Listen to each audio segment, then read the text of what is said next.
Ariel, ¿se escucha?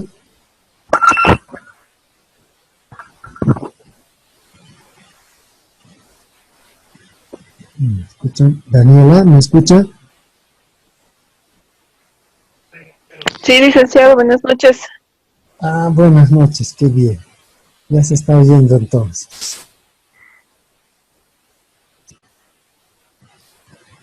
Daniela ha entrado en dos aparatos, ¿no? Sí, es que tengo mal el audio de mi computadora, entonces entro de mi celular, ¿no?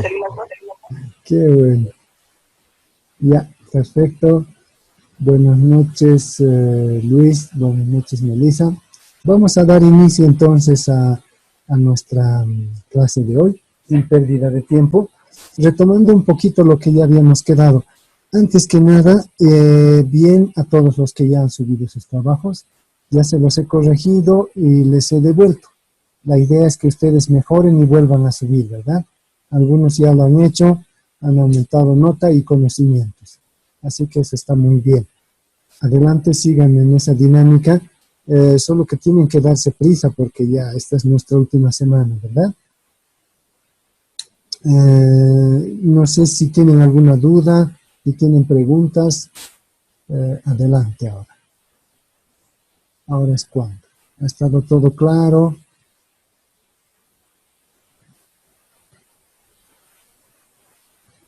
No, parece que no hay. ¿Cómo está, Lina? Doctor, Bienvenido. doctor, buenas Adelante. noches. Yo tenía Buenos una días. consulta, Sí. acerca de cuáles eran las fases de la RSE. Justo Ya, estaba perfecto. comentando con mis compañeros, y no Sí, había podido aclarar el tema.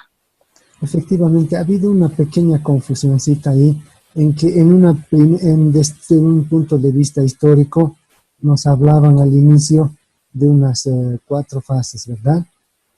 Y posteriormente vimos en un gráfico unas fases en una bibliografía un poco más reciente que, no sé si está acá, no, no es esto, era el anterior, ¿no? Correcto. Es en la unidad de competencia número 1.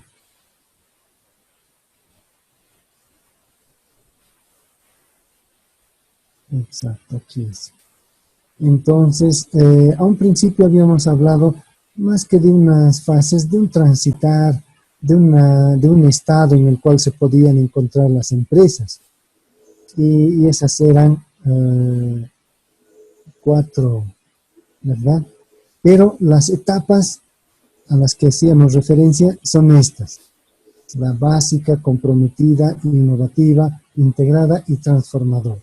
Casi todos han subido eso en sus mapas mentales, entonces está correcto. Lo que tienen que dar es una pequeña explicación muy breve, porque en un mapa mental no puede entrar mucho, ¿no?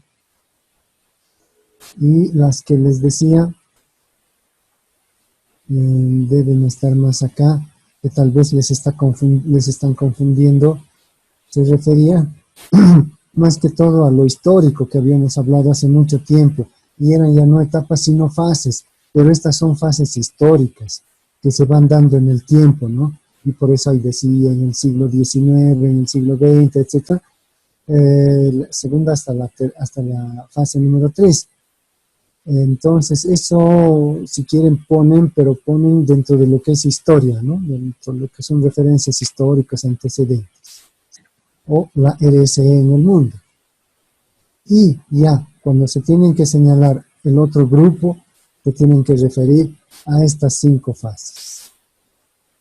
Las otras eran etapas y estas, las otras eran fases históricas y estas son etapas.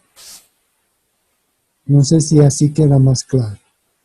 Sí, y ahora sí está más claro. Muchas gracias, doctor. No hay por qué. Bien, entonces haremos una revisioncita rápida por si acaso he cambiado este módulo. Se lo tienen que volver a recuperar, ¿ya? Esta unidad de competencia ya está subida en la plataforma. Habían algunos temitas que se tenían que corregir, no estaban muy claros, y he hecho otra complementación que la vamos a tratar de ver hoy día mismo. Les decía de que la gestión integral de riesgos debería darnos la siguiente competencia, ¿no? Otorgar la debida importancia a los riesgos que amenazan a la empresa, para poder posteriormente definir un plan para asumir la gestión integral del riesgo, ¿no? Estando conscientes de que existe incertidumbre. No vamos a negar de que hay aspectos que no los podemos controlar y que tampoco los podemos conocer, ¿no? En torno al entorno económico y social, no solamente lo monetario, sino también esto puede influir en aspectos sociales, ¿verdad? Esta partecita vamos a ir medio rápido porque ya la hemos visto. Les comentaba que durante mucho tiempo se había pensado de que no, pues el riesgo es para la gente de poca fe, ¿no? Estaba reservada para la gente incrédula, para la gente mundana, y decía, todo funciona como un reloj bien aceiteado, el mundo está funcionando porque hay fe, porque hay alguien que nos maneja, hay un ser supremo que se está ocupando de que todo esté saliendo bien, mientras tengamos fe va a funcionar, ¿no? Pero esa palabrita de los juegos mundanos, el azar está destinado o definido para los juegos mundanos, despierta el interés de ciertos sabios traviesos para la época, y inspirados en estos juegos es que empiezan a descubrir de que el azar tiene reglas, y además estas reglas son universales, ¿no? Un minutito, me están llamando justo de IDEA. Aló, buenas noches. Nada, ya estamos dando las clases. Ya está compartida la pantalla también. ¿Están viendo la pantalla, colegas? Sí, licenciado. Sí, están viendo todos. Positivo. Gracias, Héctor. Hasta luego. Ese Héctor dice que no se ve la pantalla. Entonces, su conducta respeta reglas precisas y universales. No es como para dejarlo al azar. Gracias a la fe y a Dios que haya habido esto, porque ha dado paso a toda una teoría. A toda una teoría que nos permite entender mejor los riesgos que se van a presentar, ¿no? Y les había hecho comentarios de esta grafiquita y les había dicho de que mientras más elementos conozcamos, el riesgo va a ser un tanto más fácil de manejarlo, pero van a haber en algunos aspectos en los cuales no vamos a tener ninguna posibilidad, digamos, de tener la totalidad de la información. Y ahí tenemos que echar mano de otro aspecto que son las probabilidades, ¿no? Y les decía que solo para recordar le debemos todas estas primeras reflexiones a Jérôme Cardin, un italiano que hizo en su obra Liber duludo alae, que quiere decir el libro de los aspectos aleatorios del juego. Entonces, ya lo escribió en 1563, fue una obra muy interesante que tiene elementos a rescatar. Si alguna vez pueden leer algo de esto o ven algún video que lo estén promoviendo, vendiendo por ahí, les recomiendo acceder. Realmente vale la pena, es muy bonito. Luego, habíamos visto también ya no dentro de los aspectos genéricos ni históricos, sino ya entre los antecedentes, ¿no?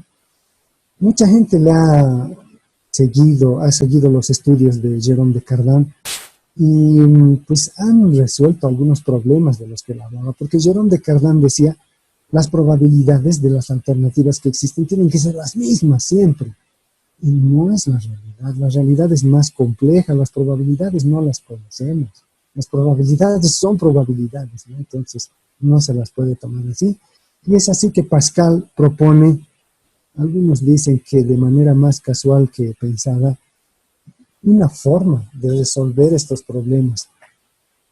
Y realmente, y no sé si ven en Discovery Channel, hay unos programas en los cuales habla y dicen de que estamos siendo orientados por extraterrestres y que muchos de los conocimientos que tenemos se los debemos a ellos. Y este triángulo que ha propuesto Pascal en su época parecería venido de otro mundo, ¿no? Hay que estar abiertos a todo. Es interesante. Entonces, Pascal resuelve el asunto y dice, por ejemplo, yo les puedo decir a través de mi triángulo de que hay 11 probabilidades sobre 16 de tener éxito lanzando una moneda 4 veces. Qué interesante. ¿Y cómo se sabe eso? En primer lugar, vamos a ver, les decía, la construcción de este triángulo. Este triángulo es tremendamente simple, fácil de armarlo, así que deberían armarlo. Yo sé que ya lo han hecho en el colegio, creo que no se aburren. Pero las aplicaciones que tiene este son realmente increíbles a pesar de la sencillez que tiene.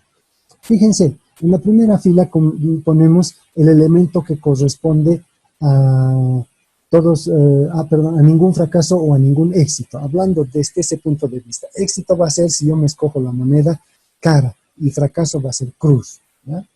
Estamos acordando algo, entonces eso podemos mantener. Eso corresponde.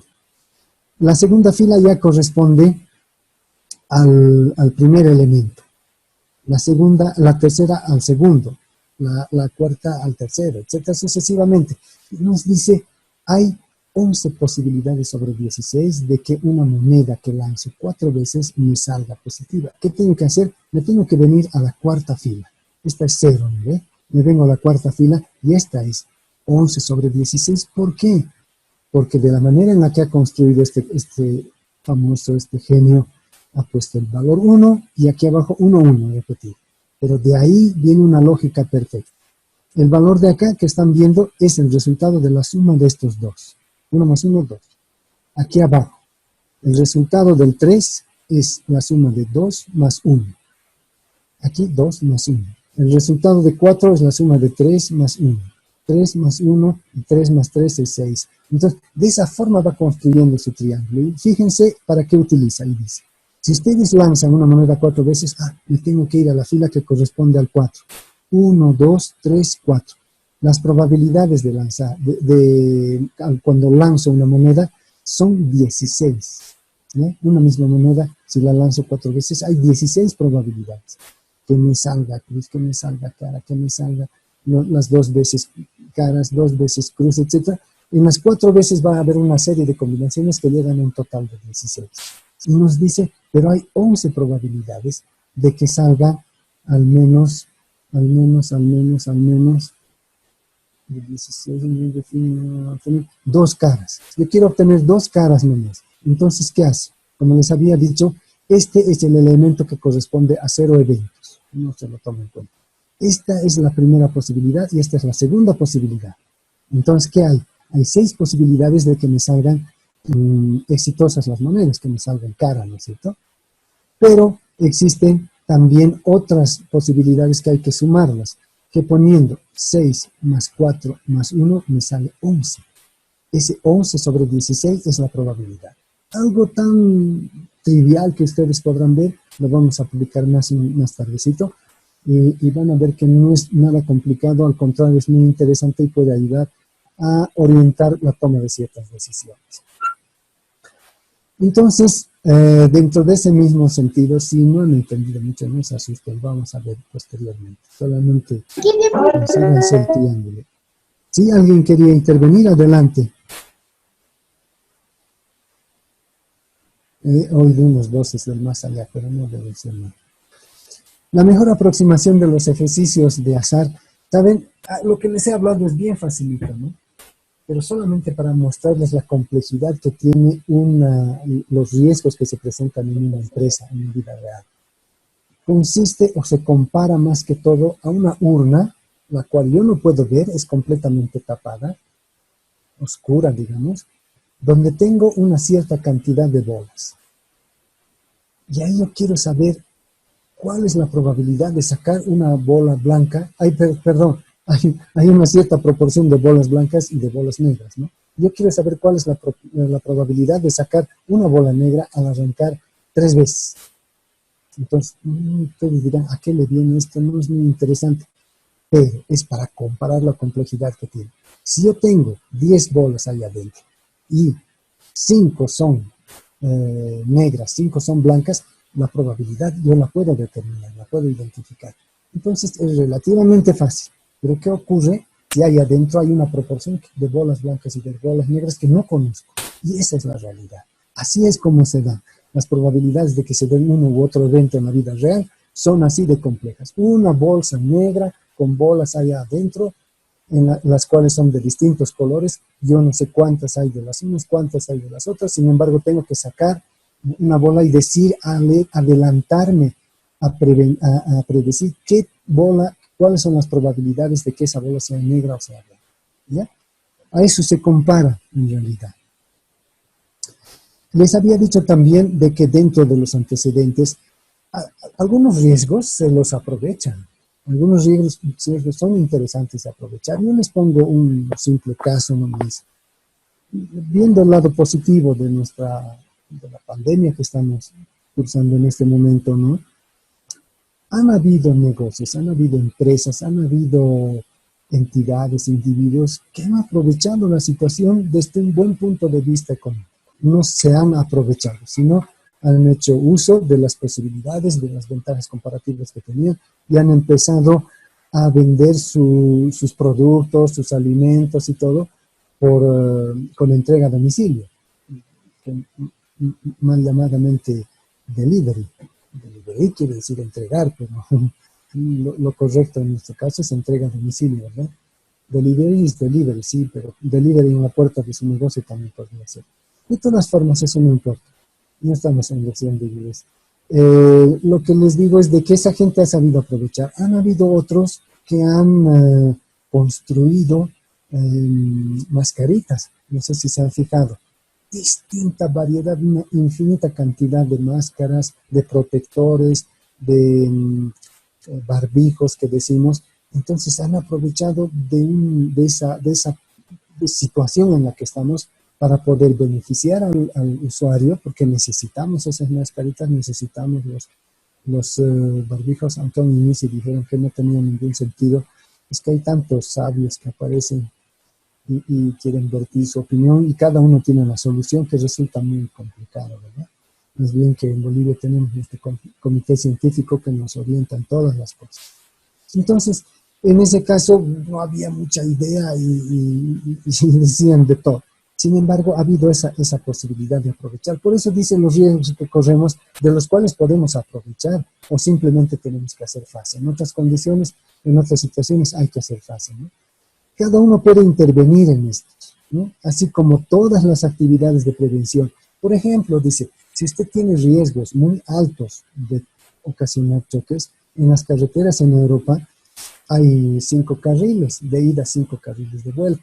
Los carriles de la derecha no tienen mucho problema porque se va hasta 90 por hora, entonces está bien. Pero en los otros carriles aceptan hasta una velocidad de 140 kilómetros por hora, incluso en algunas oportunidades más, lo cual es tremendamente riesgoso porque el cerebro humano no reacciona a la misma velocidad en la que se suscitan los accidentes. De ahí que deciden poner airbags, ¿no? Esas bolsas de aire que salen del volante, como están viendo en esta sí es una fotografía, pero con un maniquí, salen y evitan de que el choque sea muy grande, etcétera, ¿no? Entonces eso reduce el riesgo, porque hay un riesgo de accidentes y esos accidentes pueden ocasionar muertes. Ahora, hay muchos coches antiguos que tienen su cierto grado de polución, ocasionan contaminación.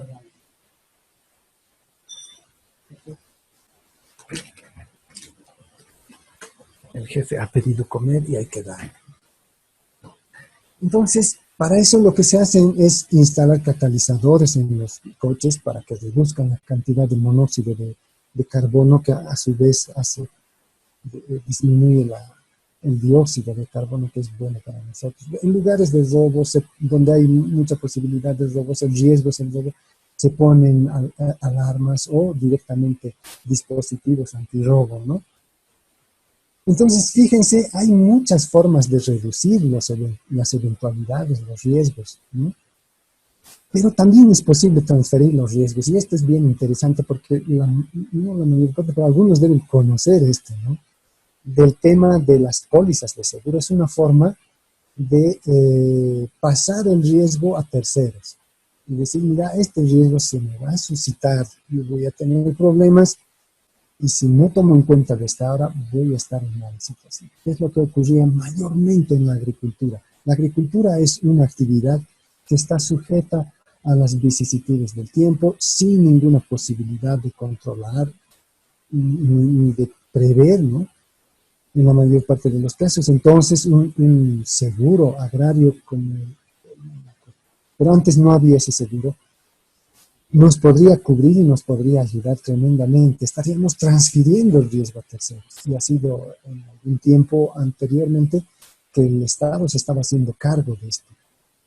Instauraron un seguro, ya no me acuerdo qué se llama, pero era un seguro muy interesante que permitía paliar en cierta medida a los agricultores cuando había eventos climáticos que les diezmaban la producción, ¿no? Esa es una forma. No sé si seguirá funcionando. Se puede intervenir entonces en los riesgos. La pregunta es saber cuál es la mejor forma de hacerlo, ya sea a nivel individual o sobre la sociedad que entorna el negocio. Esos son aspectos importantes que hay que tomar en cuenta.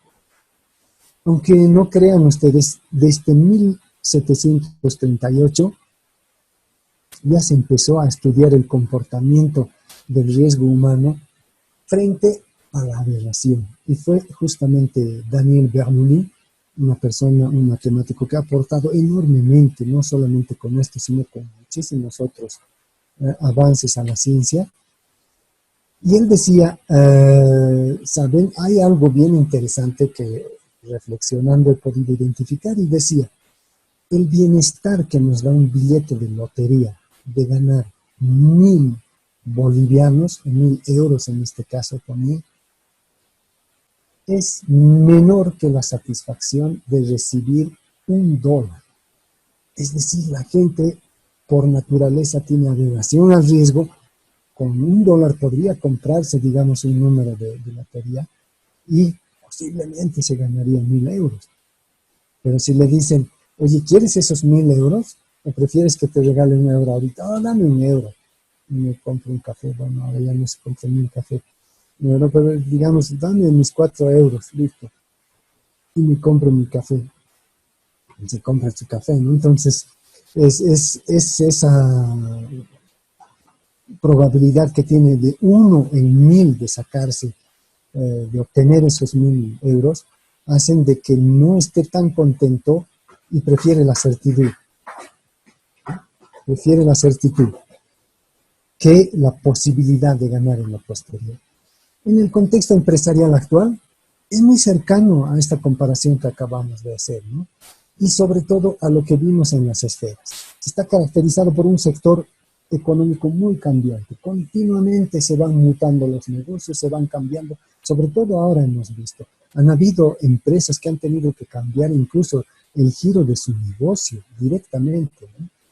Empresas que elaboraban alimentos se han transformado a productores o elaboradores de textiles, unos bucitos enterizos muy bonitos que los venden para protección de la gente. Entonces cambian hasta de negocio, como les digo. Entonces es una economía que además está influenciada por la globalización. No podemos decir, no, Bolivia está exenta de cualquiera de esos riesgos que existen a nivel mundial. No, no, no, no. Ahora estamos globalizados y todo el mundo está globalizado, y el efecto mariposa, como dicen, que una mariposa bate las alas en el norte de Shenzhen, que es en la China, puede tener influencia a ciertas actividades, acciones que se están realizando aquí en Bolivia. Entonces, esa será la formulación del efecto mariposa, ¿no? Entonces, no estamos exentos de ese tipo de efectos.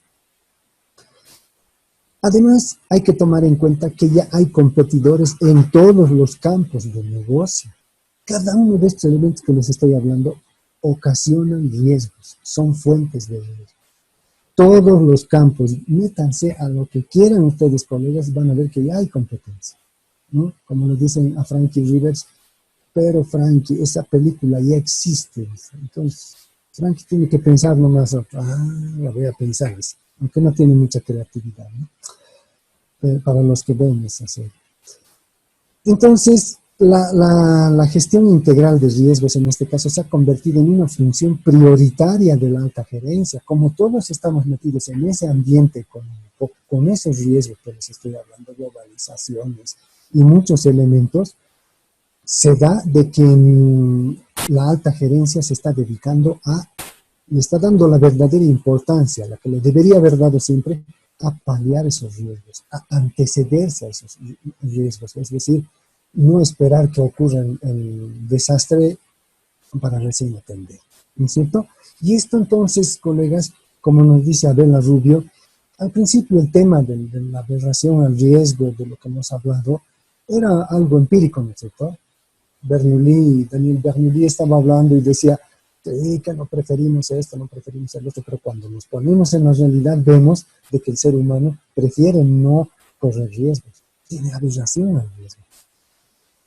Una encuesta que se realizó en Colombia, creo, no, en España, que entrevistó a una gran cantidad de 1.400 gerentes de empresas, gerentes generales. Por si acaso ya no se dice gerente general, no se dice CIO, está más actualizado. Y quiere decir Chief Executive Officer, no, va más pinta, ¿no? Gerente de desechos sólidos, entonces ya será CIO, Nacional de Desechos Sólidos, por ejemplo, ¿no? Eran los que se ocupaban de llevar la basura. De las primeras compañías españolas, y cuenta, este trabajo lo hizo la PricewaterhouseCoopers, que tiene también su sucursal aquí en Bolivia, ¿no? Y habían señalado, habían establecido en toda esa encuesta que había una clara intención de establecer su sistema de gestión integral de riesgos a corto plazo por parte de las empresas, de los jefes de las altas gerencias. Fíjense, este cuadro nos está mostrando de manera mucho más visual lo que les digo. El 38% ya tienen un sistema efectivo y eficiente para atender los riesgos. Este ERM, ahorita les voy a mostrar qué quiere decir. Enterprise Risk Management, quiere decir el manejo del riesgo en las empresas. Ya tienen ese sistemita, ya tienen su ERM. Bueno, hay un 16%, hay 16 empresas, 16% de las empresas que afirman de que dentro de un año máximo la van a obtener. Otras dentro de 2 años, pero nunca están diciendo que no la van a tener. Seguramente estas empresas son muy grandes y requieren cierto tiempo para establecer. En 3 años, pocas empresas dicen que van a tener en 3 años. La mayor parte, 30, 40, 50, 60, 70, casi el 80%, muy cerca del 80%, dicen que ya tienen o lo van a tener en menos de 2 años. Fíjense, eso muestra, está comprobando el empirismo que teníamos de que la gente tenía aberración al riesgo por un hecho muy concreto. Abela Rubio también nos dice eso en el 2006. Ahora, colegas, vamos a ver un aspecto bien importante. Hemos constatado, ¿no es cierto?, algo que nos muestra la importancia que le otorga la alta gerencia de las empresas a la gestión de riesgos. Ahora quiero recordarles un punto bien importante también, de que la finalidad de la gestión integral de riesgos es ocuparse de los riesgos y oportunidades que afectan en la creación de valor agregado. Es decir, cualquier riesgo, sobre todo que vaya a incidir en mi función principal, que es minimizar costos o maximizar ganancias, ahí yo voy a atender. Ahí es donde me voy a poner los ojos y voy a empezar a hacer labores para evitar esos riesgos. Dentro de esto es una de las metodologías más avanzadas, es como les decía, ¿no? Este tema del ERM, Enterprise Risk Management, la administración, la gerencia del riesgo de las empresas, en el cual lo vamos a ver en mayor detalle al final de este módulo en la parte de TICS, ¿no? Sin embargo, es importante señalar que ha existido todo un cambio de paradigma. Y en 1990 justamente se ha dado un cambio y han dicho no, dejemos de atender catástrofes, dejemos de atender desastres y vayamos a prevenir antes de que esos desastres, antes de que esas catástrofes se presenten, ¿no? ¿Y por qué? Porque hay que tomar en cuenta de que la mayor parte de estos hechos negativos, que son los desastres, se suscitan porque las personas intervienen y como no siempre intervenimos de manera eficiente así, porque no somos máquinas, te dan pues ese tipo de problemas, ¿no? Entonces, se debe a aspectos sociales también, porque la gente a veces no le da la importancia necesaria, porque la gente no está comprometida con la empresa, todos esos aspectos influyen. Ahora, no hay que olvidar tampoco de que hay muchas instancias internacionales, como es la red, ¿no? Que es una red de estudios sociales para la prevención de desastres en Latinoamérica, que tienen tecnologías sumamente interesantes y sobre todo un aprendizaje en toda Latinoamérica sobre este tema. Por eso cuando hay estudios muy avanzados, hay que recurrir a esta gente que realmente ya ha tenido esa experiencia. Yo sé que cuesta mucho, puede representar un gasto grande, pero los resultados que se obtienen son muy importantes. Otra instancia es la COSO, ¿no? Es un comité de organizaciones que está creado por intermedio del ERM, Enterprise Risk Management, ¿no? Que se ocupa precisamente de orientar ya no a nivel latinoamericano, sino a nivel mundial, cuáles deberían ser las medidas que se tienen que tomar para evitar que las empresas entren en riesgo. Cuando una empresa entra en riesgo, no beneficia a muchos. Beneficiará a la competencia, se alegrará la competencia, pero los que dan los suministros, la gente que compra, el Estado que le está cobrando impuestos, todas esas personas se van a ver afectadas, ¿no? Incluso los bancos, si en alguna ocasión le hubieran prestado algo y la empresa cae en un riesgo, tiene un riesgo muy grande, no lo prevé y cae en el problema directo, va a ocasionar de que hayan pérdidas absolutamente para todos, ¿no? Como les digo, el único que va a reír va a ser el contrincante. Eso vale en el tenis, pero no vale mucho en lo que es la economía. Para los que han visto el partido de tenis ayer, la final entre Zverev y Thiem, ¿no? Que ha sido una final de película. Ahí sí, que pierde el uno es el beneficio del otro. Pero en economía hay muchos agentes que están interviniendo, por lo tanto, el mal va a ser mayor que el beneficio. Estas organizaciones todas proponen el diseño de sistemas de gestión integral de riesgos bajo un enfoque tradicional, ¿no? Y COSO propone el siguiente enfoque. Dice, definan los siguientes objetivos cuando quieran establecer un sistema de gestión integral de riesgos. Y ahí nos presenta este cubito que es bien elocuente, ¿no? En la parte superior, van a ver, está en 3 dimensiones, ¿no? Se tiene que tomar en cuenta la estrategia que tiene la empresa para analizar los riesgos. Se tienen que tomar en cuenta qué tipo de operaciones hace. Trabaja en temas de seguridad informática. Los riesgos son enormes, entonces, a los que está afrontado. O trabaja en aviación, los riesgos son grandes. Trabaja en transporte terrestre, los riesgos en Bolivia son todavía más grandes, ¿no? Va a tener que tomar en cuenta toda la información financiera, porque el comportamiento, la salud de la empresa se va a medir a través de los indicadores financieros. Eso es ineludible, ¿no? Y la conformidad, es decir, cuán exactos estamos siendo con la estrategia que nos hemos fijado a través de lo que son las operaciones y la información para cumplir esa estrategia, para cumplir los objetivos.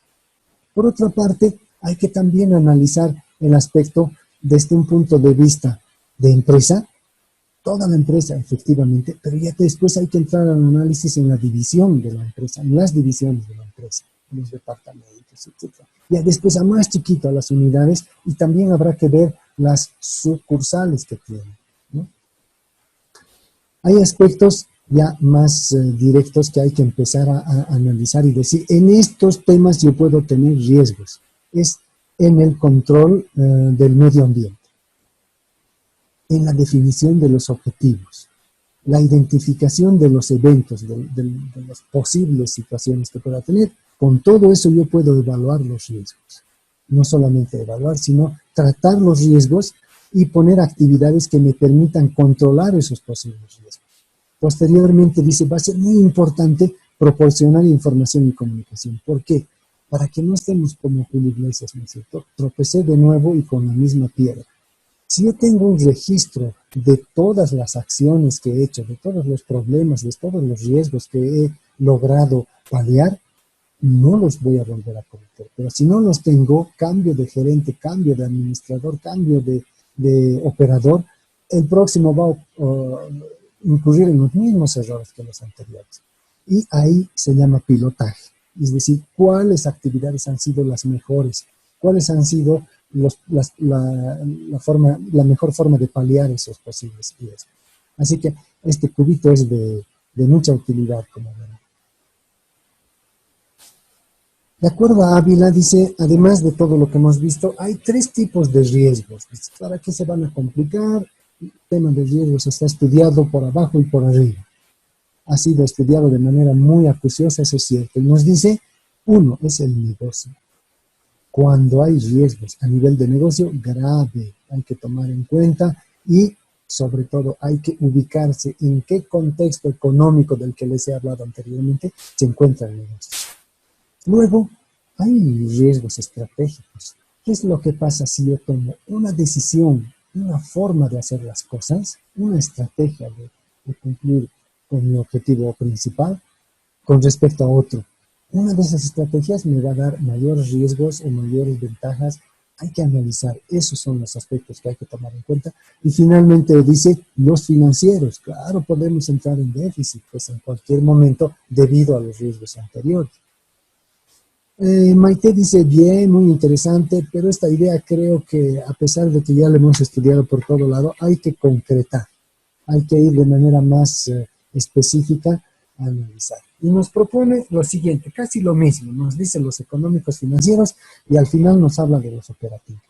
En una primera instancia nos dice, hay riesgos económicos que son a nivel país. Mayormente los riesgos económicos son a nivel país. En algunos casos no permite cumplir con ciertas obligaciones que tengan internacional. Lo mismo con la transferencia. Es decir, ya no se van a sacar divisas de acá y todo va a enviarse en todas las empresas que afuera les interesa, etc., ¿no? También hay aspectos financieros, donde se ve el tema de incertidumbre y cambio. También operativos de mercado, distribuimiento, producciones laborales, para saber un poquito más en detalles. Dentro de los económicos, entonces, digamos, lo siguiente, es breve, hay mayor documentación, hay mayores elementos, y este libro lo pueden conseguir directamente en internet, es muy bueno, y la referencia bibliográfica está en la parte final. Veremos. ¿A qué se refiere dentro de los económicos el tema país? Cuando pierde su calidad crediticia, es decir, más que calidad, su credibilidad crediticia, ¿no? Un ejemplo es, una empresa no puede cumplir con los pagos al exterior porque el país prohibió la salida de capital. Listo, podría darse. Yo he hecho traer una mercadería, digamos, de la China, ya que estamos con el ejemplo de la China, y de repente me dice, bueno, pues tiene que honrar su deuda. Yo le digo, yo estoy completamente dispuesto, pero en este momento no puedo sacar porque mi país ha decidido congelar los fondos que se saquen al exterior por X o Z razón. Han habido actos de corrupción, lo que sea. Y ya no puedo cumplir con eso y la empresa que está al lado se ve sumamente perjudicada, ¿no es cierto? El tema de soberanía va más o menos por el mismo sentido. El problema es cuando los acreedores extranjeros no pueden cobrar, pues no pueden tener medidas legales, no nos pueden hacer juicio ni nada. ¿Por qué? Por temas de soberanía, porque el país lo hubiese definido así. No es el caso de Bolivia, pero puede ser que hubiese en algunos otros países en los cuales hay un abrupto cambio de gobierno y decidan de que ya no van a regir las reglas internacionales para el país. Entonces, ese es un riesgo al que se puede uno ver enfrentado, ¿no? La transferencia es lo mismo es decir, las causales son casi las mismas, son también para acreedores extranjeros, a quienes no se les puede transferir, como les decía, ¿no es cierto? Lo que se les debe, el monto que se les adeuda por tema de divisas, que ya no pueden salir divisas del país, digamos, o no tiene divisas simplemente el país, ya no tiene la capacidad de adquirir divisas extranjeras. Por el momento es el dólar el que rige acá, en Latinoamérica al menos, en Europa, ¿no? El dólar no tiene mucho que ver. Y a pesar de que es la única moneda que no tiene garantía, no tiene su garantía a través de sus depósitos fiscales. Es el único país que no garantiza con oro la cantidad de dinero que tiene. Pero es que ellos han empezado el juego, así que se han puesto las reglas. Y para el resto ya son difíciles. Cada país tiene su reserva fiscal, ¿verdad? Que le permite garantizar su moneda. En algunos casos se da un uso muy raro, como en el caso de Venezuela. Tienen una persona, les gusta, no les gusta, ha sido elegida, está ahí fingiendo de presidente de ese país y de repente le congelan esos fondos, esa reserva fiscal y le dan a otra persona. No sé, son juegos raros que no se pueden entender, pero en ese caso se van a ver las empresas venezolanas en esos riesgos, ¿no? De decir, ya no tengo divisas, ni moneda, ya no tiene la garantía. Y por suerte le han visto la criptomoneda y han salido de ese entuerto, pero podría haber sido más grave. A eso se refiere este tipo de riesgos económicos. Luego están los riesgos financieros, ¿no? Los riesgos financieros son más locales, son más temas del quehacer diario, del cotidiano. En una primera instancia está lo que es la liquidez, ¿no? La liquidez, en realidad no es la liquidez el problema, así siempre definimos, en muchas ocasiones, sobre todo en Bolivia. ¿Cuál es el problema? No, pues el problema es la liquidez, ¿no? En realidad el problema es la falta de liquidez. Cuando no hay liquidez, también, tranquilo. Y esto se da cuando los activos líquidos o convertibles, incluso líquidos convertibles o convertibles se refiere a las cuentas por cobrar que tenemos, no se pueden hacer efectivas y vamos a caer en un desequilibrio, ¿no es cierto? Vamos a quedar como deudores, no vamos a poder cubrir todos nuestros gastos. Entonces, ese es el problema de liquidez. En algún momento yo he gastado, he invertido, tal vez lo he hecho bien en mi empresa, pero de repente las ventas se frenan, paran, con un abrupto descenso de las ventas, yo me voy a ver ante muchos problemas y mi liquidez se va a ir acabando, se va a ir consumiendo porque tengo que seguir pagando los costos, tanto los costos de producción, pero digamos paro de producir, debo seguir pagando los costos fijos, ¿no? Los costos de operación directamente. Entonces, no me puedo librar de eso y puedo entrar en un momento de iliquidez y eso hay que prever. Es un riesgo que se lo tiene que tomar en cuenta y se lo tiene que prever y decir, cuidado, estoy yendo en esta tendencia, las ventas han disminuido, la demanda se está estrechando en el mercado, el precio de mi producto está bajando, puedo entrar en una iliquidez, cuidado, entonces tomar las medidas necesarias. La solvencia se refiere al riesgo de insolvencia en realidad y se da cuando la empresa no puede afrontar las pérdidas acumuladas. Ocurre de que no todas las empresas van a nacer ganando. Eso es casi imposible, no hay que pensar en eso, es muy difícil. Se ha dado, como les decía en la anterior charla que tuvimos, en la anterior reunión, les decía, ha habido esta empresa de Tigo Money que presta servicios muy interesantes y en este momento está pues resolviendo problemas, ¿no? Tal vez a un alto costo, no sabía, porque no hay competencia. Pero ocurre de que esa empresa no es que ha nacido y al día siguiente ha empezado a ganar plata. Han transcurrido cerca de 5 años para que esos números se reviertan, ¿no? Es decir, de los números rojos se conviertan verdes y empiece a tener ganancia todavía más. Entonces, hay que tomar en cuenta de que si no es una empresa muy grande como Tigo que puede solventar esas pérdidas, que no tengamos pérdidas acumuladas por mucho tiempo, porque después ya es irreversible. A eso se refiere la insolvencia. La tasa de interés es un riesgo por el tipo de interés, ¿no es cierto? Es el precio que tiene el dinero cuando nos queremos prestar plata. No es que nos van a prestar así nomás porque son bonitos. Ni siquiera los que invierten nos van a decir, sí, toma esta plata y me devuelvas cuando puedas. Entonces, son los papás que dan a los hijos porque los quieren mucho, pero en la realidad, en las transacciones bancarias, financieras, no se da eso, ¿no?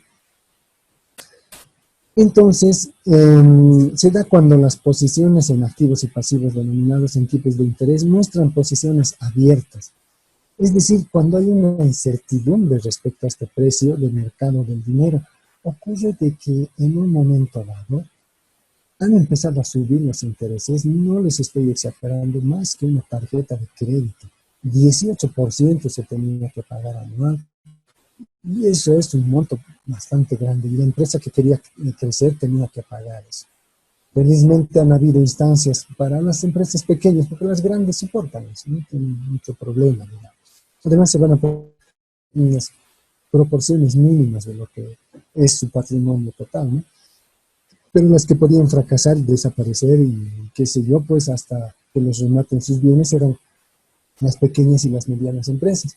Entonces se da este BDP, el Banco de Desarrollo Productivo, que va a prestar a intereses muy bajos, hasta del 6% anual, 3 veces menos, fíjense. Entonces es bien interesante, eso regula un poco. Pero ¿qué ocurre? ¿Qué ha ocurrido cuando el interés iba subiendo y subiendo? Yo me he prestado al 6% y tengo que pagar al 18%. Ahí yo puedo tener un riesgo tremendo. Entonces, esa posibilidad no es que no exista. El cambio, dice, el tipo de cambio. Cuando hay una relación entre países, ya ha estado un poco relacionado anteriormente los compromisos que tiene el país o la empresa con entidades externas, ¿no? Si tuviésemos dentro del país un tipo de cambio fluctuante, como se tenía en 1983, por ejemplo, en el que el dólar variaba cada día, y me acuerdo que teníamos unos estudios muy interesantes para hacer desde un punto de vista económico y matemático, porque como variaba todos los días, había nuevos datos todos los días, había cantidad de dinero que se compraba, que se vendía, que se transaccionaba. Entonces, desde el punto de vista académico era muy bueno, pero para el país era muy complicado, muy perjudicial, porque comprábamos algo un día y el día siguiente ya había que tener otro tipo de cambio, considerar otro tipo de cambio. Además, estaba en 1983 el tema de la inflación, que eso no estamos hablando en este momento. Pero ese tipo de cambio, que sería muy diverso, muy variante, fluctuante, podría ocasionar también problemas, ¿sí? Es un riesgo al que había que enfrentar y decir, cuidado, la tendencia del dólar siempre iba hacia arriba, ¿no? Nunca bajaba. Había incluso algunos temas que decían, no está yendo con la regla normal de que todo lo que sube baja. Eso será en física y con el tema de gravedad, ¿no? Por el tema de la gravedad, pero el dólar siempre subía, como que hasta ahora ha subido y ahí se ha quedado, pero nunca ha bajado en nuestra realidad, en nuestra economía boliviana. Entonces, ahora vamos a ver los temas de la operación. Los riesgos de operación son otros riesgos, porque no están todos identificados, por lo tanto tampoco vamos a poder definir todos y cada uno de estos. Puede ser que hayan otros más, pero el mercado se refiere a la ocupación, al lugar que tiene la empresa dentro del mercado, ¿no es cierto? Donde intervienen cuotas de mercado, barreras de entrada, configuraciones de las redes de distribución, entre muchas otras, entre muchos otros riesgos. Y es muy probable que la empresa, debido a estos movimientos, a esta dinámica que tiene el mercado, en un momento u otro quede afuera, ya sea por la competencia, ya sea porque no se ha fijado que los precios están mucho más bajos, los de la competencia están mucho más bajos que los suyos, ya sea porque existen cuotas de mercado en realidad en algunas ocasiones y dicen, bueno, nos repartiremos este market share de Bolivia y tú te vas a agarrar un 10%, este va a agarrar el 30% y este otro el 2%. Llega una nueva empresa, ya se habían repartido todo y ya no hay esa distribución de las cuotas en el mercado, ¿no? Entonces se hace complicado ahora para ganarlos, tiene que tener mucha inversión y mucha agresividad en su negocio. El aprovisionamiento es un elemento muy importante que a veces no tomamos en cuenta. Ocurre de que si yo no tengo los insumos necesarios y en la calidad especificada, puedo tener altos riesgos de no cumplir con mis clientes y decirles, miren, los insumos no han fallado, por lo tanto no los entrego. Y les reitero una vez más, y como hay tanta competencia en el estado actual en el que estamos, bueno, pues otro va a ocupar el lugar de manera muy rápida. A eso se refiere el de aprovisionamiento. Hay que tener buenas relaciones con los proveedores para evitar este tipo de riesgos, pero existe.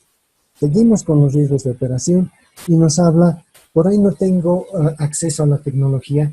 Acuérdense, colegas, que anteriormente el pensar, es que el otro día hemos ido no el otro día, hace tiempo antes de la pandemia, hemos ido a ver la tecnificación que tenían en unos cultivos de soya y estaban fumigando los campos de soya con unas máquinas, unos drones bastante grandes, que cargaban 17 litros, me acuerdo, en su tanquecito. Iban y aplicaban la cantidad de insecticida que, entre otros, no era sistémico, es decir, no era dañino para todos los bichos.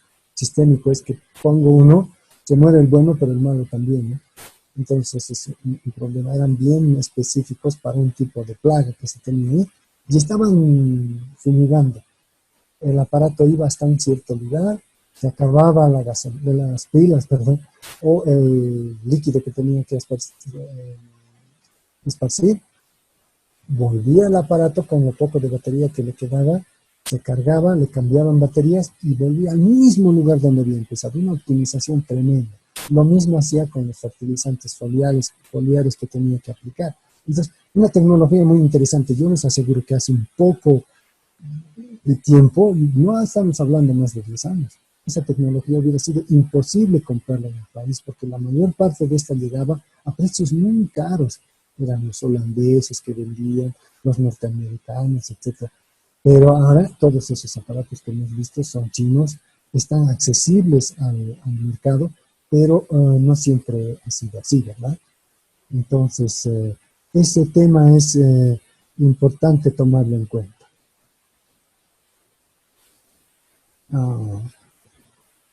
Si vemos nosotros, ¿qué está pidiendo aquí? Sí, se hace. Sí. Vamos a ver el tema laboral. No se olviden de que antes era un poco más fácil, y antes todavía era todavía más fácil contratar y despedir gente. En la actualidad hay ciertas obligaciones que se tienen que cumplir. Hay ciertos aspectos que la flexibilización laboral daban y ahora no les da. Por lo tanto, cualquier problema que se suscite, que se pudiese suscitar con la planilla de los trabajadores que tenemos, es otro riesgo que hay que preverlo también. No es algo que nos podemos descuidar y decir, no, yo tengo gente y la manejo como quiero, ¿no?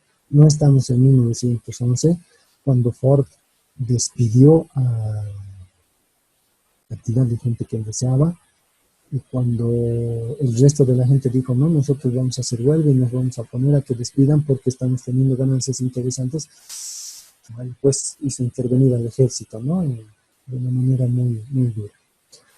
Esos temas ya no hay, felizmente, se respeta mucho lo que es el trabajo de la gente, la persona que ha entrado como persona, ya no como un insumo más, ¿no? Entonces no hay que arriesgar, hay que tomar muy en cuenta y el momento de que uno está contratando tiene que conocer toda la legislación para contratar y no tener ese tipo de problemas. Los temas legales, es decir, yo no me puedo ir con la ilegalidad. Si en alguna ocasión caigo en ilegalidad, tengo que estar preveniendo y diciendo, cuidado, puede ser que esta ley que estaba fijada para la exportación ya no esté en esas mismas condiciones y haya cambiado. De tal manera yo tengo que actualizarme y es mucho mejor que se haga una revisión permanente de las leyes que nos atingen, que atingen a la empresa. Eso es Entonces, el grupo, la cantidad de riesgos que pueden haber, habrán visto que son muchos y además de lo que les he explicado, de lo que les he expuesto, puede que se presenten algunos otros más, dependiendo del tipo de negocio del que se trate, ¿no? En el tema, por ejemplo, hay algunas empresas que tienen su secreto de fábrica, dicen, ¿no? Un secreto industrial, una reserva industrial.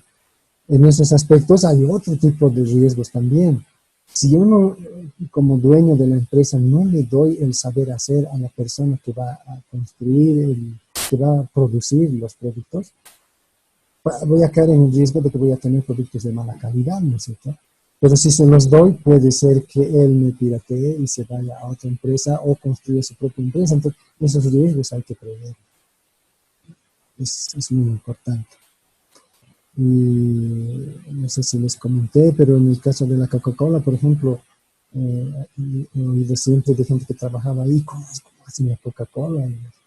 Que hace tanto daño y todos seguimos consumiendo, ¿no? Y no sé, llegan unos bloquecitos así, a los cuales metemos en una máquina, le entra agua, hervida primero, fría después y listo, ya tenemos el producto. Entonces, ¿qué están haciendo? Han tomado la previsión de que no haya ese riesgo de que les copien la receta. En algunos casos es muy importante. Bien, ahora vamos a hacer una pequeña práctica. Les voy a explicar simplemente de las probabilidades de éxito. Y esto se basa, colegas, esencialmente en lo que les había dicho en principio, ¿no?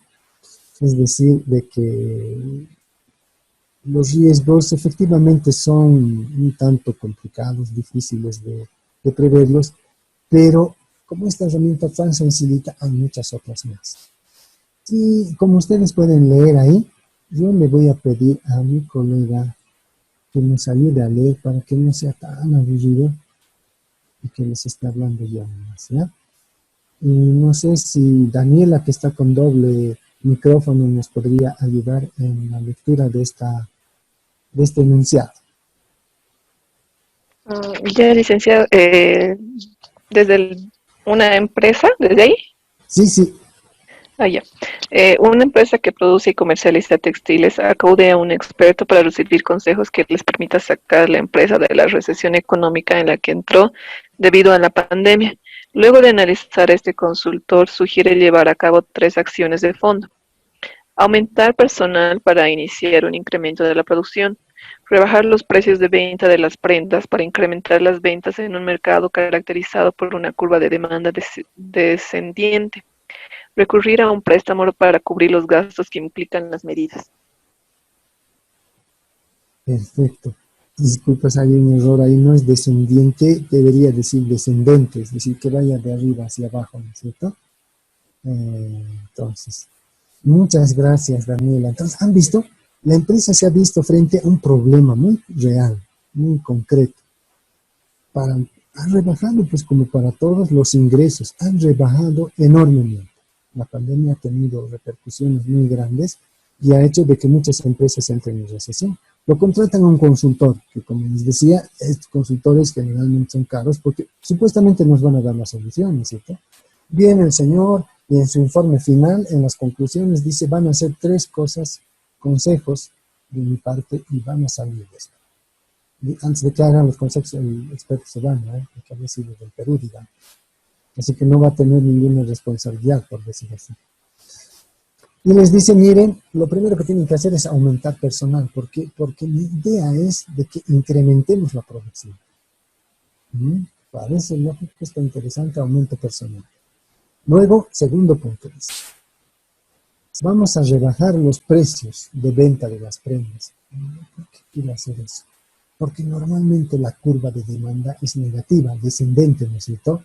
De ahí de que se mide la elasticidad de un producto y se dice de que a medida de que disminuya el precio del producto que yo quiero vender, se va a incrementar la demanda.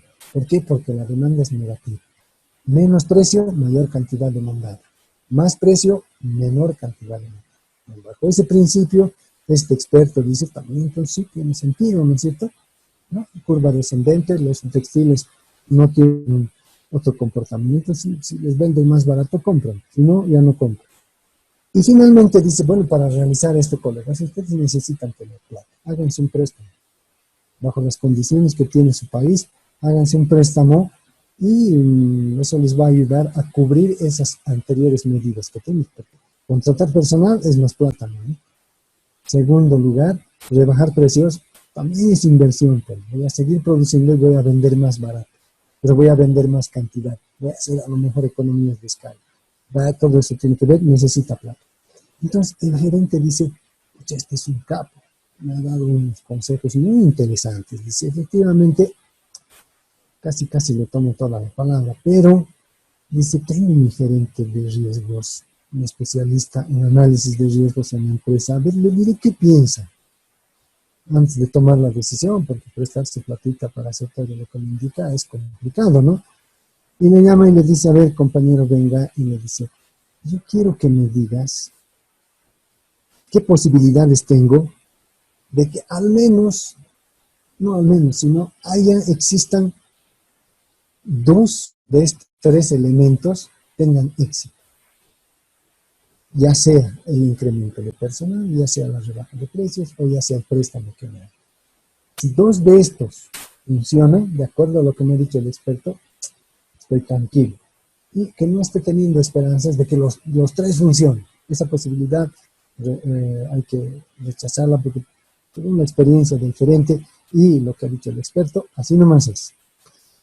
Entonces el especialista vuelve después de un día porque no es un tema fácil y dice de manera muy acertada, lo que tengo que hacer es analizar este tema, pero viendo los riesgos que puede acarrear. Y voy a ver esto desde un punto de vista dicotómico. ¿Qué quiere decir eso? Que voy a ver el lado positivo y al mismo tiempo el lado negativo. Y la voy a denominar de la siguiente manera. Va a ser éxito y va a ser fracaso. Esto ya les debe estar recordando lo que acabamos de ver con el tema de Pascal, ¿no es cierto? Ya, excelente. Entonces, en el caso del incremento de personal, voy a tener éxito. ¿Cuándo? Puede ser que se incremente la producción al nivel deseado. Ese es el éxito que lograría desde el punto de vista de incremento de personal. Pero el fracaso, ¿cuál sería? Ha dicho que va a ser dicotómico, que puede haber éxito y fracaso. Puede aumentar la carga social de la empresa. Lógico, va a aumentar la carga social y no solo la carga social, sino el sueldo que hay que pagarles va a hacer de que los costos de producción se aumenten, se incrementen. Esto hace que los ingresos sean sobrepasados, ya no van a alcanzar. ¿Ya? Entonces, un éxito, un fracaso. Esas son las dos posibilidades. En cuanto a la rebaja de precios, voy a tener éxito si es que la demanda por premios de unidad aumenta tremendamente. Puede ser que aumente porque la elasticidad de los textiles es negativa, del 1.5. Eso es lo que les explicaba, ¿no? Entonces, a menor precio van a comprar mayor cantidad de insumos. Lindo, está interesante, por ahí va. Pero también hay una posibilidad de fracaso. ¿Qué es lo que ocurre si rebajo el precio de venta? Incrementan las ventas, pero no van a incrementar de manera suficiente como para cubrir todo el incremento de gastos que voy a tener y mis ganancias van a estar mal, van a reducirse. Listo. En el préstamo también va el analista de riesgos y dice, en lo que dice este señor con respecto al préstamo, puede ser que permita cubrir todos los gastos, costos de la recomendación, ¿no? Y mejorar la situación de la empresa. Pero también hay la otra posibilidad, es dicotómico, ¿no? ¿Sí o no? Éxito o fracaso. Aumentan las deudas y ponen a la empresa en peor situación que antes. Ya. Entonces, como les decía, de manera muy acertada, esta persona viene y dice, fríamente voy a analizar qué es lo que nos ha dicho este señor. Parecen lindos consejos basados en su experiencia. Entonces, ¿qué hace? Con estos datos, el analista dice de riesgos, tiene que calcular la probabilidad de éxito. Eso es lo que interesa, ¿no es cierto? Y tiene que decir, ¿ya tenemos probabilidades de éxito o no tenemos probabilidades de éxito? El gerente general ha definido como éxito el hecho de que hayan dos eventos positivos, dos éxitos, dentro de los tres que se van a suscitar. Para esto, acude, como les decía, a ese triángulo de Pascal, ¿no es cierto? Vamos a verlo, el triángulo de Pascal. Y dice, son tres eventos, tres eventos. Ah, ya sé, dice el otro. Entonces, me voy a ubicar en esta parte del triángulo. Esto hemos dicho que es evento 0. Evento 1, evento 2, evento 3. Aquí estoy. Pónganse en memoria, por favor. Si pueden, anótense esta filita. 1 es el elemento 0. 3 es el elemento 1. 3 es el elemento 2. Y 1 nuevamente el elemento tercero. 0, 1, 2, 3. Si yo sumo esa fila, voy a tener un total de 8. ¿Qué quiere decir eso? Este total de 8 no es inocente, de acuerdo a la ley de Pascal, que nos ha explicado y nos ha propuesto.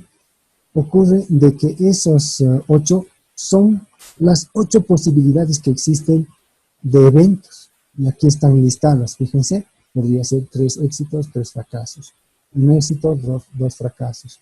2 éxitos, un fracaso. Un éxito, fracaso, éxito. Y así sucesivamente. Si ustedes van contando, van a ver 1, 2, y con este más 3. Exacto. Van a haber 3 momentos en los cuales se suscita el hecho de que van a haber éxitos. ¿No? 1, 2, que van a haber 2 éxitos y 3. Eso es lo que yo quiero tomar en cuenta. Entonces, en esta misma fila se va al elemento número 2, dice. Recuerden ustedes qué número había en el elemento número 2.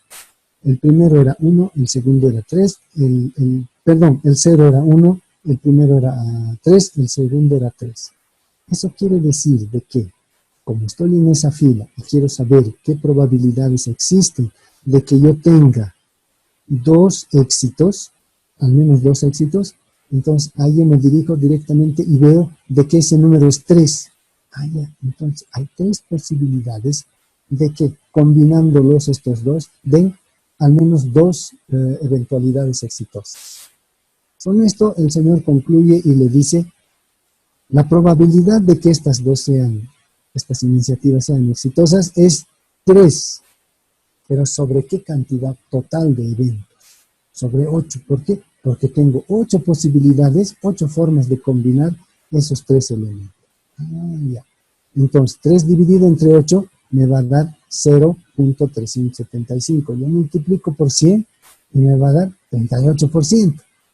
Ya, hasta ahí eso ha hecho en su gabinete el señor, ¿no es cierto? El especialista. Va donde el jefe y le dice lo siguiente.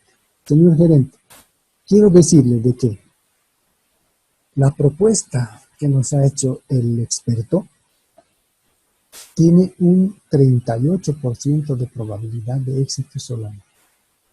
Porque según lo que usted me ha dado como definición de éxito, de que al menos 2 de esos sean exitosos.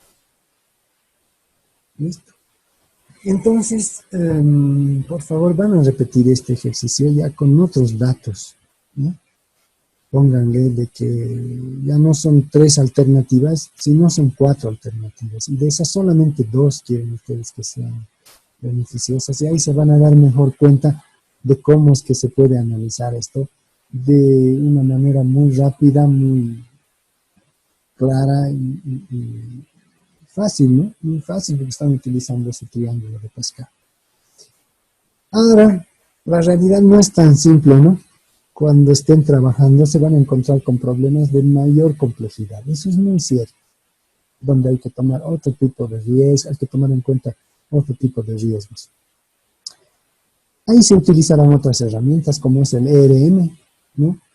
Pero esto yo les digo, en algún momento que a ustedes les señalan y les dicen, oye, dime dentro de media hora o dentro de una hora, ¿cuál es la probabilidad de éxito que yo tengo? Y la persona, el gerente que les está pidiendo eso, necesita tener alguna certitud.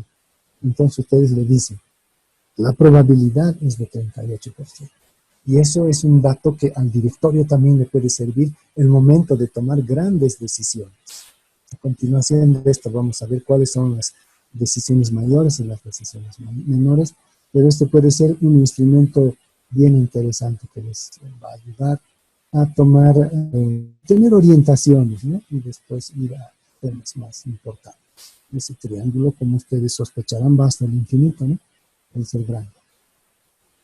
Bien, colegas, eso es todo para esta unidad de competencia. Hemos leído el caso I del esto le he puesto minúsculo, el caso segundo de la gestión integral de mismos en una revista que se llama Estrategia Financiera. Hemos visto también Ávila, que nos ha hablado de la medición y control de riesgos de las empresas. Es un reporte técnico de la Universidad Javeriana de Colombia. Muy buen documento. Gellert, de 2012, un teórico muy avesado en el tema de lo que es la gestión de riesgos, ¿no?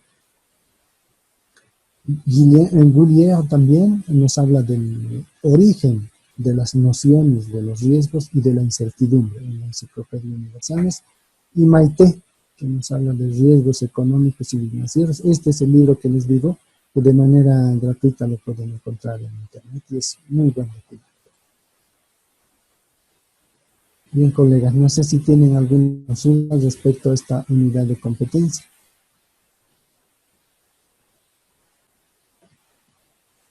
Estamos volando, yo sé, pero bueno, como era repetición de ayer también, del miércoles, al menos culpa, ¿no? El señor también se está aproximando a un tremendo riesgo, no sé si se han dado cuenta. No se ha fijado en esto y va a caer en este hueco, va a tener problemas serios, ¿no? Por eso nos ilustra un poquito el riesgo también. No hay consultas, no hay inquietudes, no hay aportes al respecto. Buenas noches. Adelante, adelante, colega. Sí, quería hacer una consulta. ¿En qué etapa se llega a tomar las acciones sobre el riesgo? Es decir, creo que tenemos alternativas de decisión en cuanto a asumir, deslindar o transferir y minimizar el riesgo, ¿no? ¿En qué etapa más o menos podríamos realizar esas acciones, habiendo ya analizado las probabilidades de riesgo? Muy bien, Igner. Tiene mucha razón al preguntar eso. Anteriormente, antes de 1990, no hace mucho tiempo finalmente, bueno, tal vez para ustedes, para mí no tanto, ahora unos 30 años, 31,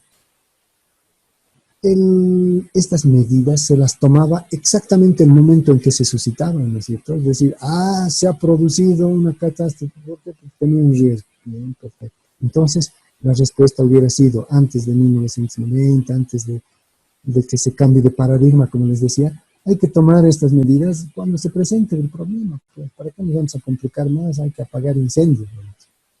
Sin embargo, después de lo que es este cambio de paradigma en el que dice alto de estar atendiendo catástrofes, de estar atendiendo problemas, a posteriori, vayamos a antelarnos, vayamos de manera previsible a ver qué es lo que podría pasar. Y en ese caso, los riesgos no los van a asumir desde el primer momento, ¿no es cierto? Pero van a estar estableciendo y van a decir, es posible que se me presente este riesgo. Por lo tanto, yo voy a hacer todo lo necesario para no caer en una necesidad de resolver ese problema que me está produciendo un riesgo que yo lo estoy viviendo venir. Entonces, de acuerdo a este nuevo paradigma en el cual dice, vamos a prevenir en lugar de atender emergencias, la respuesta para Igner sería, desde un inicio no hay que atender los riesgos, ¿no? Sino al contrario, hay que ver cuáles son los riesgos, identificar esos riesgos y decir cómo los voy a afrontar. Eso es bien importante. Han visto, ya hay una catalogación de riesgos, incluso toda una categoría, por lo tanto, ya no puedo decir, no sabía que si la tasa de cambio varía, yo me iba a ver en estas circunstancias. Ya no puede, tiene que ir desde un principio. Y por eso hay el ERM que lo vamos a ver en el último. el cual se lo aplica desde el inicio para una empresa. ¿Ya? Entonces, lo ideal sería no tener que acudir a resolver problemas, sino antecedernos al riesgo, ir antes de que ocurra, identificar cuáles son los riesgos para empezar a tomar previsiones a tiempo. Esa tiene que ser la forma correcta.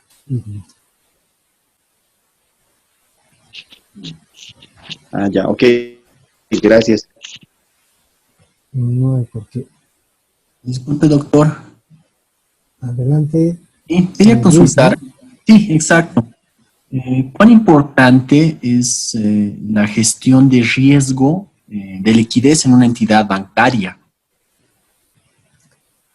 Ya, más que importante ese riesgo, es una prohibición que tiene el banco, para lo cual tiene que tener un fideicomiso enorme. Entonces, eso está normado por ley. Cualquier banco que se establezca, le van a exigir que deposite un fideicomiso que sobrepasa en el 50% más de la cantidad de dinero que tiene de sus clientes, que les debe a sus clientes. Por lo tanto, ese problema de liquidez no se va a dar, porque va a haber en un banco, sobre todo, ¿no? Hablando de una sociedad anónima. Porque el momento en que pase a un desequilibrio patrimonial esa empresa, vulgarmente se dice un quiebre técnico, ¿no? Es decir, cuando ya no tenga el doble de lo que están depositando los clientes, y le va a intervenir inmediatamente la ASFI y le va a decir, oiga, cuidado, usted está pasando a números rojos. No estoy pagando. Si está entrando un quiebre técnico, va a tener una liquidez y eso es muy problemático. Se puede cerrar el banco. Entonces, la empresa tiene dos alternativas. La primera es chistosa, reducir, y la segunda es incrementar el capital. ¿Ya? Va a aumentar el capital. ¿Cuándo va a aumentar el capital? Cuando tenga la posibilidad de que los socios, en un banco serán los accionistas, puedan dar más plata. En ese caso, aumenta el capital y está tranquilo, pasa de ese desequilibrio patrimonial. Y en el otro caso, en el que reduzca, solo va a poder reducir siempre y cuando la cantidad de clientes no esté sobrepasando ese monto que hemos indicado. ¿No? Es decir, yo tenía previsto tener 1000 clientes, pero tengo 500 nomás, por lo tanto la garantía que he depositado está por demás. La voy a reducir mi capital. Ya listo, reduzca nomás el capital de garantía y va tranquilo. Entonces, vean, ese es un manejo correcto del riesgo y felizmente está legislado. Por eso es que en la actualidad los bancos no deberían poder entrar en quiebra, ¿no? Y decir, lo siento, tu platita se ha perdido. Porque están regulados por la entidad reguladora, justamente, que es la ASFI. Perfecto, es nuestra garantía entonces, ¿no? De que... Es tu garantía, exacto, que no la tienen que tocar, no la pueden tocar esa garantía. Perfecto. Muchas gracias, doctor, por la aclaración. No hay por qué, Luis. Bien, entonces, en el poquito tiempo que nos queda, yo simplemente les voy a hacer la introducción a la próxima unidad de competencia por una razón bien sana. Unidad de competencia 3, 4. Es la penúltima unidad de competencia, ¿ya? Se llama toma de decisiones. Ahí está lo que me estaban consultando también. Aquí les va a ser bien importante. Toma de decisiones, ya no solamente teóricamente, ¿no? Es decir, habría que hacer esto, habría que hacer lo otro, sino consejos mucho más prácticos que les van a ayudar a ustedes a tomar ciertas decisiones, ¿ya? La unidad de competencia tiene esta competencia. Tienen que saber tomar decisiones para garantizar un buen gobierno corporativo de la empresa, partiendo del enfoque de gestión estratégico y de responsabilidad social. Fíjense, aquí se han fusionado los tres aspectos que acabamos de ver, ¿ya? Ya no es solamente de manera aislada, toma decisiones, ¿por qué? Porque es necesario, no, es tomando en cuenta lo anterior. Y lo que vamos a ver en esta ocasión van a ser la definición de la toma de decisiones. ¿Por qué tomamos decisiones? ¿Cómo tomamos decisiones? ¿A qué se debe? Es que somos súper racionales. Por eso definimos y tomamos grandes decisiones. No van a ver que no somos tan racionales que se diga, ¿no? Desde el punto de vista de una definición económica. Homus economicus, dicen, ¿eh? Quiere decir que una persona que toma las mejores decisiones económicas de su vida. Esa era la teoría de la microeconomía antigua, de la escuela clásica. Pero ahora se dan cuenta de que no estaba así. En primer lugar, un individuo no tiene todos los elementos como para tomar las mejores decisiones del mundo. ¿Acaso sabe hacer cálculos en su cabeza antes de comprar una libra de tomate, un kilo de carne? No, peor si es varoncito, va a ir y va a comprar lo que aparezca primero, ¿no? Las damas todavía, pues, tienen más información en su cabeza con respecto a otros precios, a otros elementos. Y además tienen un manejo de la economía doméstica mucho más avanzado. Luego vamos a ver recomendaciones para la toma de decisiones. No es un recetario, ahora les digo, no es pueden dar recetas porque los problemas, las decisiones que se tienen que tomar son cada vez diferentes para cada una de las empresas, ¿no? ¿Qué importancia tiene una decisión? Ay, lo mejor es decir, y si no tomo la decisión, ¿qué va a pasar? Catástrofe, ¿no? Eclipse, hecatombe. Entonces debería haber tomado. Ahí van a ver la importancia de la decisión. Problemas de la decisión. Las decisiones hay que asumirlas. Tomé la decisión, sí, pero por tu culpa ha ocurrido de que ha habido un desfalco en el banco. Así que lo asumo. Pero era la mejor decisión y había que tomar una decisión, porque el punto anterior me dice, y si no tomaba esa decisión, ¿qué hubiera ocurrido? Luego vamos a hacer una práctica y va a estar la bibliografía. En esta ocasión no nos queda tiempo para nada, así que por favor, colegas, yo quiero entrar a esta práctica directamente para que ustedes empiecen a recabar información y tengamos lo necesario. No sé por qué me dice que quiere que se lo amplíe, me dice sí, le digo y no me lo amplíe. Esta vez sí amplía. Fíjense entonces, en la unidad de competencia número 4 hay un ejercicio, más que todo es una copia de información por parte de ustedes. Para poder afirmar los conceptos abordados y poner en práctica los principios de lo que estamos hablando, porque está muy teórico. Entonces, no se van a dar correcta cuenta de muchas cosas que hemos hablado.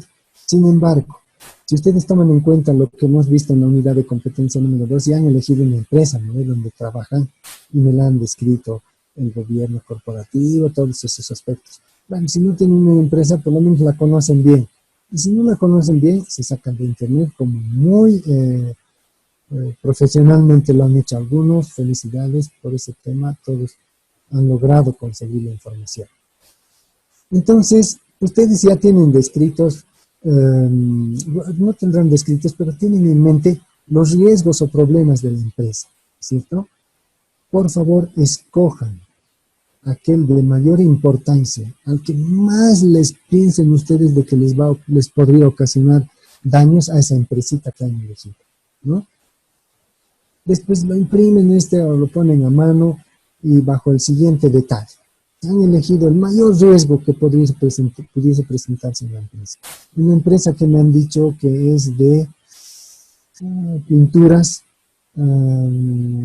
venta de pinturas, por ejemplo. Yo creo que el mayor riesgo sería de que la empresa deje de traer eso, ¿no? ¿Y qué harían en contra de eso? Porque la publicidad que tiene la empresa que trae esas pinturas está dirigida exclusivamente a un producto muy interesante, ¿no? Es la famosa pintura al agua que resiste hasta alto tráfico, ¿no? Entonces, ¿cómo van a resolver? ¿Cómo resolverían? Ponen el nombre del riesgo o el problema. Falta de pintura en la empresa. Ya el que me vendía la pintura ya no me puede vender porque mi país ha entrado en una etapa en la cual el tipo de cambio varía tanto que ya no sé ni en cuánto le voy a comprar. ¿Qué van a hacer? ¿Afecta a la empresa entera o a un área nomás? En este caso le afecta a todo, ¿no es cierto? Si tuvieran varios proveedores, sí, un poquito influiría, pero ustedes se estaban dirigiendo a una empresa en concreto. Doctor. Sí, adelante. Doctor, perdón, José le habla. Un favorcito, por favor, que no se retiren los estudiantes, por favor, 9:05 voy a estar con ellos. Tengo una reunión con ellos, por favor, doctor. Con todo gusto. Hasta Gracias, esa hora doctor. vamos a estar, Gracias, hasta doctor. ahora. Muy Le bien. agradezco. Hasta luego. No hay por qué. Es nuestro director de, de IDEA, ¿no? ¿Qué tipo de problema es? ¿No? Ahí le pondrán con lo que acabamos de ver. Ah, es de producción, no, es de mercado, es administrativo, es laboral. En este caso, de mercado. Facilita, ¿no? Directamente. Del diplomado, es el director del diplomado el que nos habló, José Aliá, que le esperen después del 9:05. Ya hubo entonces algo similar. Antes ya les ha ocurrido. Sí, pues, antes comprábamos una pintura brasileña que era Cortex, era no más buena, pero de repente nos han dejado de vender porque han tenido mercados más grandes. ¿Y cómo han resuelto ustedes? Ah, nos hemos ido a comprar pinturas de Bangladesh. Ah, ya, visto, con eso han resuelto. ¿Tienen información al respecto? ¿Me podrían indicar? ¿Podrían señalar algo? No queremos información confidencial, en ningún caso, ¿no? Solamente aspectos generales. La pintura de allá costaba tantos, o costaba un precio X, y la de aquí cuesta 20% más. Y ya, entonces, esa información la van a poner, por favor. Además, cuando compramos en cantidad, dan una rebaja de precios. Según usted, ¿requiere una toma de decisiones inmediata o puede esperar? El problema que vayan a identificar le van a poner y van a decir, no, puede esperar incluso un año. Pero en el caso es lo único que vende la empresa. No, pues tiene que ser inmediata, ¿no es cierto? Dependiendo del caso en que ustedes estén. Finalmente, dispone de tiempo y recursos. Eso es muy importante. Va a poder comprarles a los norteamericanos ahora, tiene la plata y tiene tiempo para hacer las cotizaciones, o está en una situación muy grave, muy seria. Listo. Sobre la base de esta información se elegirán los planteamientos más completos para simular un análisis en nuestra última clase que se va a dar el miércoles, pero quiero que por favor vayan consiguiendo nomás esta información y la tengan lista, ¿ya? No tiene valor, pero va a ser bien interesante para aquellos que quieran corregir. Se los voy a poner para que los vayan subiendo también sus trabajos. Como no nos vamos a ver, antes me entregaban directamente. Cualquier duda me la hacen saber. Lo que quiero hacer ahora es llamarles listo. Doctor. Adelante. Para hacer las correcciones, tenemos que eliminar el documento que habíamos enviado anteriormente, o Exactamente. como un segundo, como una corrección, digamos. Exactamente, Mani. Por favor, eso Vanessa. es bien importante. No van a ir acumulando los documentos, ¿ya? Los que están mal ya no me interesan, francamente. Ah, Así ya. que cada vez lo van a hacer mejor. Entonces, antes que ya. nada, borran el primero y suben el siguiente. Eso va a El hacer de nuevo. que se reemplace. Sí, Ah, ya. gracias por la Perfecto, consulta, perfecto, Vane. doctor. Gracias. No, con gusto. Voy a llamar lista. Melissa, Presente, doctor. Edgar. Presente, doctor. Muy bien. Yamil, Presente, doctor. Talia, Berenice. Ah, no, pues. No, estoy haciendo el chaleco. Sarina, Daniela. Presente, nos licenciado. habla. Correcto. Ariel, Presente, doctor. Jennifer, Presente, doctor. Igner, sí, nos habla ahorita. Presente. Luis Jorge, Presente, doctor. Vanessa, Presente, doctor.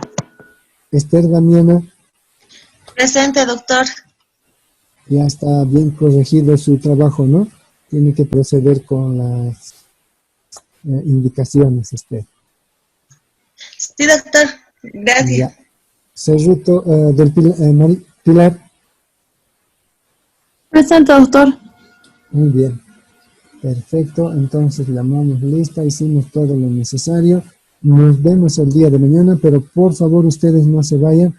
Solamente yo me voy a retirar porque tienen una reunión con el director de de los diplomados, José Aliaga. Yo le dejo entonces a José. Buenas noches, colegas. Hasta mañana a las 7:30. Buenas noches, doctor. Buenas noches, doctor. Hasta mañana. Muy buenas noches. Buenas noches, doctor. Gracias. A ustedes. Y ahora voy a descompartir mi pantalla. No sé. Ahora ya me compartí. Bueno, cuando me salga seguirá. Adelante, por favor, José.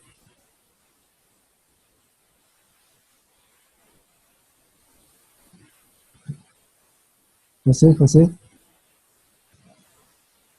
Necesito. No está todavía.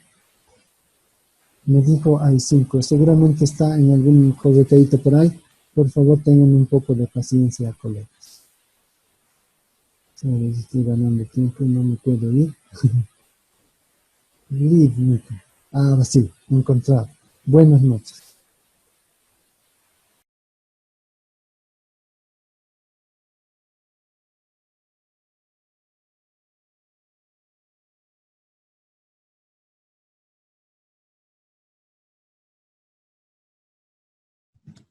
¿Cómo están, chicos? Bien. Hola, ¿qué tal? La clase, ¿no? Ya estamos solos. Ya está. Cansados. Ya estamos solos. Ay, ojucha, ¿con qué nos saldrá ahora? ¿Qué trabajito nos dará? Bien, Ya nos ha dejado, ¿no? No sé, no le he prestado mucha atención, pero bueno, esa parte de la práctica. Creo que dejó una práctica, ¿no? Sí, ha dado, pero dice que no es por notas, más que todo para que aprendamos. Supongo que es eso de probabilidades. Y de los foros nada, ¿no ve? no hay Ay. foros, creo. ¿Ahí? Ya, ¿eh? Está ¿Hay en- foro? Ya, Ay, les he pasado una ay, foto. ajá, Luis ha pasado en la tarde, donde dice consultas, algo así se llama el foro. Sí, ¿Y No es está como harto? foro. Comentarios, creo, ¿no? sí, Sí, exacto. ajá. Ahí está, Es para hablar sobre la RC en Bolivia. en Bolivia. Si va bien, si va en buen camino, dice. A ver, voy a ver. La verdad no he visto. Luis fue el único Eso- que respondió, está para copiar nomás de él. De ahí, de Ya está la idea ahí. Bien, Luis. pues, Gracias, Luis.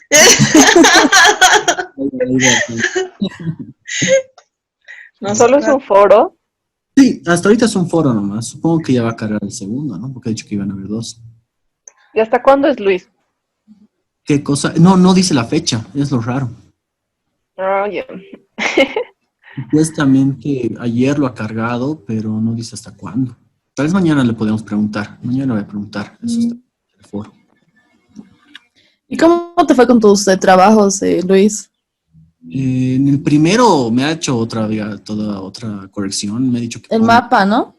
en el mapa, exacto. Ese es el que más ha corregido. En el 2 más bien tranquis. Primero sí me ha dicho que primero que era el nombre. No es que hay que nombrar como él quiere.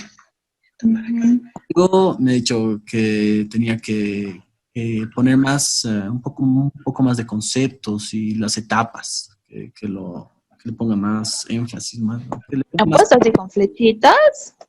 ¿El mapa? Como No, yo te con cuento flechas, así.